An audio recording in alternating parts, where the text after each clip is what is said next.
Hello, today we are going to learn how to use circular saw, also known as the table saw. The table saw is a traditional power tool seen in most carpentry workshops. Table saw are used for cutting woods to size. They are extremely powerful and dangerous if used incorrectly.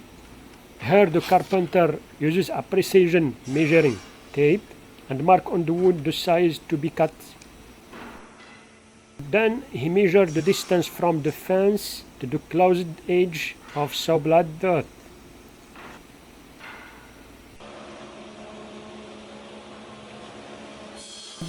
When you need to cut wood, guide the wood slowly along the rib fence with one or both hands, when necessary to control the wood.